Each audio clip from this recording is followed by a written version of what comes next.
Hey there, friends. This is David D. Of Progressive Resistance Media, and this is Yang News of the Day, episode 16 for Wednesday, July 3rd, 2019. So I have a poll to go over with you, I have a reminder for you, and I have some tweets to go over with you. So thanks for being here. Okay, so the latest Reuters Ipsos post-debate national poll was just released, and the data is as follows. So now we get to see the post data, because they have a poll in there of previous pre-debate poll data. So you can contrast these, and I'll give you the plus and the minus after the name. Okay, so we'll start at the top.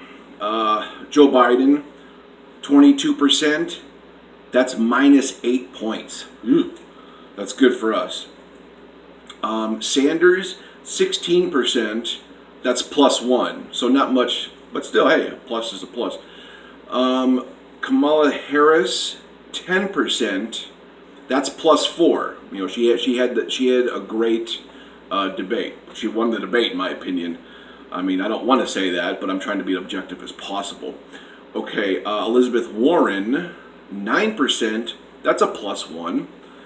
Beto O'Rourke and Pete Buttigieg, 3%. O'Rourke, that's a negative 1. And Buttigieg, that's a negative 2. So I like seeing those two go in the right direction. Okay, and then finally here, the last couple of people are Andrew Yang, 2%. That's a plus 1. So the previous poll had Andrew Yang at 1%. So we'll take a plus 1. Imagine if his mic wasn't cut off. Just imagine how many more points he would have. Looking at you, MSNBC, NBC, mainstream media. Yeah. These are blue laser beams coming for you.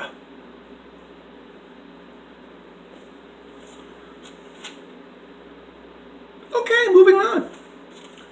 Julian Castro, 1%. And that's a plus 1. Julian Castro was at 0%. You got a plus 1. Gillibrand, 1%, plus 1. And a couple other ones I don't even care about. Tulsi Gabbard's at 0%, and that's unchanged, which is weird. I thought she did actually pretty good, but she got no change in her poll data. But it only matters for her. It only matters in the ones that are important, the ones that the DNC counts as their 4 qualifying polls. So she just has to be, hitting 2% in those qualifying polls. But anyways, Andrew Yang, like I said, plus 1%. It could have been a lot better if the debacle wouldn't have happened, and some other factors. But I'll take a plus 1. So I'll leave that poll data down below in the description for you to look over. Okay, moving on here, a reminder that tomorrow is the July 4th drawing for Andrew Yang's $1,000 a month giveaway. And to qualify for this giveaway, you have to retweet the pinned tweet on Andrew Yang's Twitter page. That's the only way you do it. Yeah, it's that easy to qualify. So they'll have a drawing from that pool of people. Last time I looked, it was about 150,000 approximately. So it's a lot of people. It's a lottery. So, but hey, why not give it a shot? Okay, so on to some tweets now. Here's some Andrew Yang tweets. Quote, somebody said that supporting my campaign is the most fun they've had in ages. That made me very happy, end quote. I like that. I like that vulnerability. Not really vulnerability, but that openness to share your feelings with your fans, to share your feelings with your supporters. That's still big. Okay, next tweet, quote, we need a revitalized, dynamic government to rise to the challenge posed by the largest economic transformation in the history of mankind. And, obviously he's referencing the fourth industrial revolution, which Andrew talks about frequently. And to go on, quote, when experts refer to the time as the fourth industrial revolution, it's something we should take very seriously. History has taught us that industrial revolutions are messy, painful, disruptive. We must face this challenge head on. End quote. And that's, a lot of that has to do with the freedom dividend of $1,000 a month for people 18 years and older. So it's a transitional thing. Whether UBI becomes a permanent thing is a whole other question, but UBI is an important tool to transition through these industrial revolutions, okay, that we're going through. We're going through the fourth industrial revolution with the technology boom. So whether UBI is a great long-term strategy, that's to be continued. We can talk about that.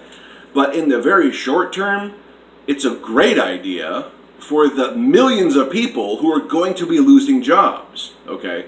So it makes sense in that context, and it probably makes sense in many other contexts too, but acutely, it makes a lot of damn sense for the potential, the millions of truck drivers, factory workers, fast food workers, and just so many people who are losing their jobs to automation.